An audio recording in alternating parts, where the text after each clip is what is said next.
welcome to another episode of Disqualified. I am your NXT Predictions Champion, Trevin, joined as always by our main roster predictions champion, Caleb. Go see Fantastic Four. And our editor-in-chief, Gordon, is doubling as cameraman for this at this time, and he is behind the camera. Go see Fantastic Four. I can concur. Go see Fantastic Four. I wish Zach was here so we could hit Yeah, the we can hit the four. four. But we can hit the Delta Force. The Triforce! Man, once again, it is not my job to talk about movies, but if it was my job to talk about movies, I would sit here and gladly talk about Fantastic Four all day. It was so great. Yes, we sadly do not have the budget nor the time to start another podcast, but you can change that by liking and subscribing. Four! So we are here to talk about Friday Night Smackdown, and it is the tribute episode for one Hulk Hogan, a.k.a. or Terry Bollea, a.k.a. Hulk Hogan. He passed away at 71 due to a heart attack. Prayers out to his family, and people on the internet are still very mixed opinions about his death. We are not here to get into that. Nope. It's We just got a job to do. It's just, yeah, it's unfortunate, but at the end of the day, man died. Unfortunately, that is a thing that happens to everyone. So, Man, look at Ozzy. yeah, we move on. Yes. But yeah, no, 2 WWE Hall of Famers died in 1 week, and that might be a record. We move on. So we get the 10 belt salute, a video package for Hogan at the start and then of the episode. And then we cut to an announcement. Basically, the in-person confirmation that Impulsive TV is now officially on the WWE podcast roster. Well, that happened weeks ago, my guy. Yes. But this is basically the first time he's able to announce it without another promo interrupting or him interrupting another promo. Speaking of interruptions... Well, no, Trevin, that's just that's just a talk show segment. They've always done that. Christian had the highlight reel. Or no, that was Chris Jericho. Christian had the Peep Show. Miz has Miz TV. Grayson Waller's the Grayson Waller effect. Edge had the Cutting Edge, I think? I have no idea. The KO show. Vicky Guerrero had one. I don't remember hers. I don't even know if that's true. I just felt like she did. I don't doubt it. But yeah, one. Jelly Roll interrupts Logan Paul, and it is a Jelly Roll cuts a good promo, which makes sense. Finally, you admit it. It makes Zach sense. was the one who was saying like, "Oh, he's not good at promos." I'm like, what the hell? No, my thing was, does cutting a promo make someone good to you? That was my question to you. Oh, no, but his in-ring work has progressed hella. Like He threw good punches. I'll give him that. That finisher? The Black Hole Slam needed some work. That's the first time I saw him do that, though. It looked Same. good for a first attempt. I think he should have kept the chokeslam from last year's SummerSlam. It wasn't bad. Well, that's also because he had Theory doing it. Yeah. Theory's also very good at making people look good. Yeah. But the chokeslam is also such a simple yet clean finisher. But before the brawl ensues, we got to get Drew McIntyre out here. And then Randy Orton comes out after a very, very awkward call out from Jelly Roll. He says, "I didn't come alone." And then he starts singing Randy's theme song before the theme song even hits. Well, I think that was more of him, like, to make a statement, because it cut to, like, Logan Paul's face. You could see, like, oh, shit. Is he really with Randy right now? Because that's a problem. Drew got no problem with it, because we know Drew's the badass. But Logan, he's kind of cowardly at times. So I like that. I loved it. But brawl ensues. Jelly Roll is alone in the ring with Logan Paul. And then Drew McIntyre enters. Numbers game. They're going to start to jump him. They don't. I think it's because Jelly fights back, I believe. Or did Orton come in, Gordon? What? When it was just Jelly and McIntyre and Paul. Well, Orton came in, and then they started fighting. Well, no, afterwards. I don't remember. Yeah, I can't really remember how this went. I'm still thinking of that Fantastic Four. Yeah, man. Yeah. Oh, Johnny Storm. What a performance from Joseph Quinn. People said he wasn't going to do good. And look at my boy. Possibly one of the best parts of that movie. But I digress. Yeah, Right on the but last robot. yeah, but we have to get to the best part of this episode of SmackDown, but we gotta get through some other things first. This was the best part to you? No. I'm talking about the announcement at the end of the episode. Yeah. Yeah. Oh, yeah. Stay tuned. Mm-hmm. Yeah, no. Stay tuned. We gotta work through some things first, just like any other form of media. So, in our first of 4 matches that don't even crest 10 minutes, we get Alexa Bliss versus one half of the Women's Tag Team Champions with a new theme song. And That's good. it is mid. I liked it. Roxanne doesn't know when to turn around anymore. The cue is not there. It looks awkward. I also just, I don't see why you needed to change the theme song. Yeah. But they did. This match happened. It happened. There were, I shit you not, 4 pin attempts within the first minute of this match. More. It felt like I was facing Trevin in 2K. Mm-hmm. Facts. People online are saying that the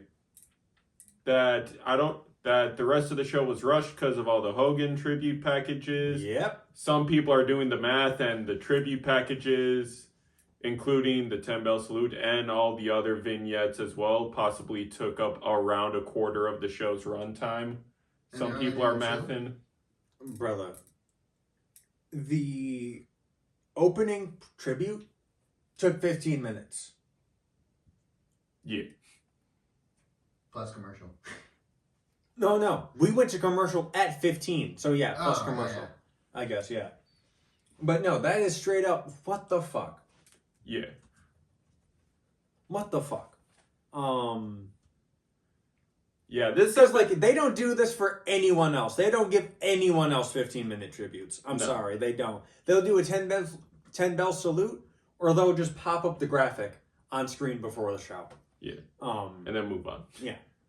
But yeah, I mean, we discussed it last week how it finally felt like, we were finding our pace with back to 2-hour SmackDown finally, and then a man died. Bruh, how do I describe this in more ways to roast Trevin? It's like Mario Kart. When Trevin gets a golden shroom, and he is cooking, he is getting ahead of everyone. And then I hit a wall. And then a left or sharp right turn happens, and he's like, well, I forget how to steer. That's a nice wall. Yeah, that's what this episode did. It just hit a fucking wall.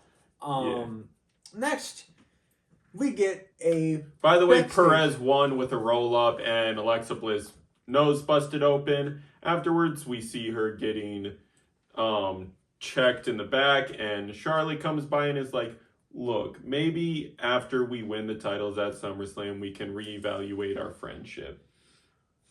They friends. They win in the championship. Stay tuned for the predictions. Thanks, I hate it. Next, we get another thing I hate. It was a backstage promo.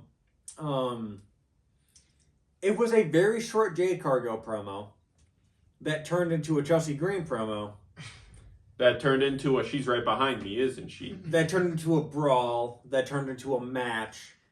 And they did this twice tonight, except for the mini brawl. And the second person will come into effect at the beginning of the next match, because this is how also the next match starts. But he is in the background talking to Solo and the MFTs, and we will not reveal who that is now. Stay tuned. Yes. But now we got, after being made official after their little squabble, Jade Cargill And Jade versus... picks up Chelsea and grabs a ref. Like, that was the funniest visual of this. Yeah, they have an official match, and I ain't gonna sugarcoat it. Chelsea gets mortared. Moira. Yeah. Surprise Jade won on this night. That's all I'm going to say. I'll explain it later, but... Yeah, the Secret Hervis starts brawling and squabbling, and Tiffy comes to make a save as she's trying to protect her SummerSlam opponent, I guess? I guess. I guess because she has to be a babyface all of a sudden. Man, what is this build to this match? It was building up so good. And then Naomi cashed in on Io and Rhea. And I called it.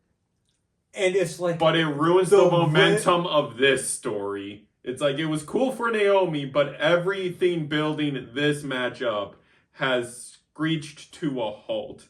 Because there's no more briefcase of one of the competitors' bitter rivals. Yeah, it is it's a choice.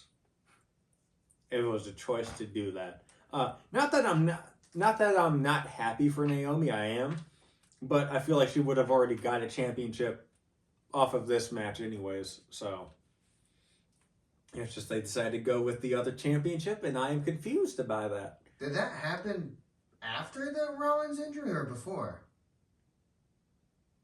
Naomi cashed in before the Rollins injury. Before the Rollins injury was confirmed how severe. Yeah. Rollins tweaked... Saturday Night Main Event. Yeah, Rollins tweaked his knee Saturday Night Main Event. Evolution was the next Sunday. Could be a pivot because bro did get hurt. Mm-hmm. So it That's makes sense how thinking. hasty it is, yeah. But yeah, it just completely ruined the momentum of potentially Jade v Naomi for the title. Yeah, and also just caused the buildup of Jade v Tiffy to be all wonky because everyone was expecting, oh, Naomi's gonna either distract or cash in on that match. Swerve! And now interest in this match has nosedived. Yep, and now we get it was a promo. It was a promo. We get Cody Rhodes coming out in a admittedly decent looking jacket. I can't lie, that jacket looked kind of cold. Yeah. That shit was Especially with the dope. captain patch with the R in there. Yeah, no, that looked cool. That shit was dope. Yeah. Cody gives Hogan his flowers. Which, okay. And then he basically says, look, Cena, you try to get out of this match, but there's no getting out of it now. It's a street fight. We're going to give each other our all. So I want you to do one thing, not for the audience, but for me, because I'm asking this for the audience. He's basically like, I want you to walk into this SummerSlam properly. I want you to walk into it like it's your first. I want you to wear the title right. I want you to hit your music. I want you to book it down that ramp so you can represent that hustle, loyalty, and respect you talk about, and then we can beat the respect out of each other.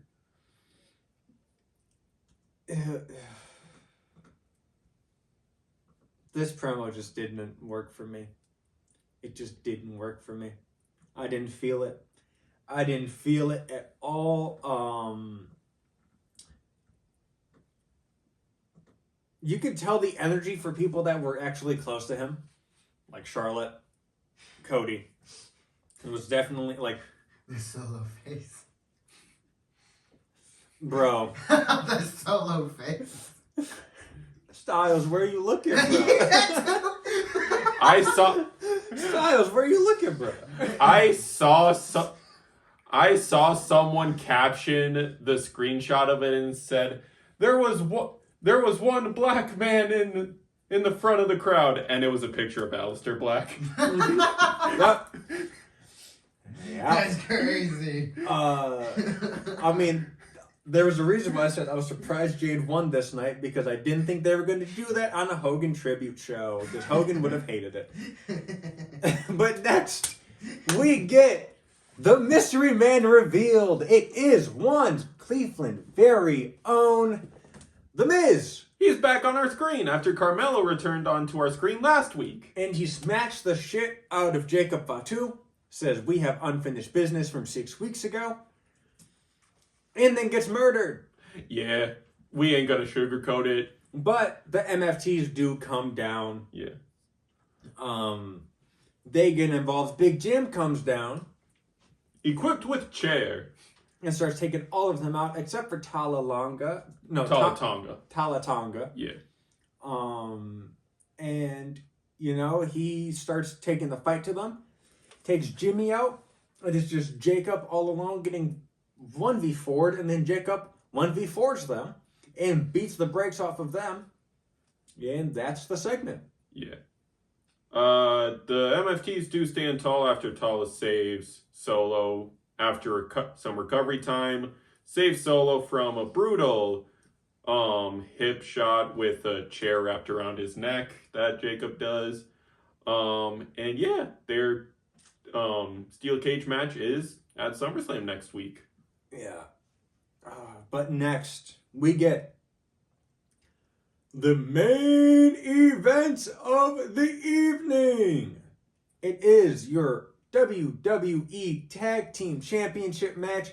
It is Andrade and Rey Fenix taking on the new WWE Tag Champions, the Wyatt Six. Represented by Dexter Lumis and Joe Gacy.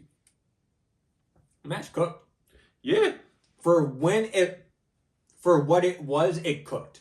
It was the best thing on the show. Yes.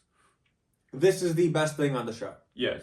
And it doesn't stop there, as you know, they're about even, you know, squabbling. I mean, they're champs for a reason, and Andrade and Rey are some incredible single stars, and putting them in a tag team only adds to their momentum in a match. And all of a sudden, Andrade's got the pin locked in. 1, 2, skirt!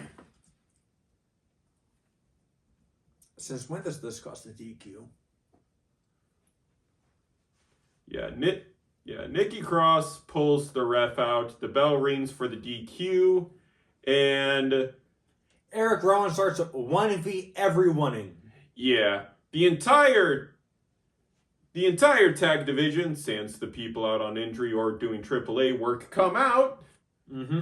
And brawl ensues. Nick Aldis actually walks out with DIY with mic in hand, but DIY's just like, give us 5 seconds first. Yeah, so this leads to, ladies and gentlemen, possibly the match of the card, if this goes right. A 6-team TLC match for the WWE Tag Team Championships. Now, of course, you have the Wyatt Six, you have Andrade and Fenix, but who else do you have in there? You have MCMG, DIY, you have the Street Profits, And you have Fraxium. That's 16, right? Yep. Yes. 12 people. 12 people will be in this match. All legal as it is TLC. No DQs. The only goal is get on that ladder and grab them belts. It was high point we saw that. This is going to be a car crash we can't look away from. The last time we had a tag ladder match with this many participants was at Mania 40 when they split the tag titles. There are 2 matches that I think are going to seal the show. And it's this, and it's the Io, Rhea, Naomi match. Yes. Everything. Those matches we enter with high expectations for good reasons. The rest need to prove themselves. Like, I think the only other match I have decent expectations for is Dom and AJ. Dom and AJ. I was going to say Gunther Punk. I know it's going to be good because both of the people walking in are good. It's just, I don't think it's going to seal the show. No. I don't think Dom and AJ are going to seal the show. the one match that I absolutely do not want to watch. Sami Zayn and Karrion Kross. Cena v. Cody, I don't think it's going to steal the show. even though it's a brawl. It's a street fight. Mm. I think that just gives an excuse. It could have a moment to steal on the show though, like if something big happens, if someone comes out, it could be big, but they just had a huge falling out with Travis Scott, so that's not going to happen anytime soon. Yeah, people are pointing out the trend of someone always for the past couple years. Someone has always interrupted the quote unquote Smackdown World Title match at SummerSlam. Yep, so we shall see. But that is it for this episode of Disqualified, and that's it for this episode of Smackdown. Very, very, very, very, very bad episode of Smackdown. Boo! Poorly paced. Boo! But be sure to like, or I am your main roster prediction champion, Caleb. That is your NFC prediction champion, Trevin. And that is our editor-in-chief and cameraman for the day, Gordon. And be sure to like, comment, subscribe, ring the bell 3 times so you know the match is over. We will see you next time. Thank you for your time and peace. Bye!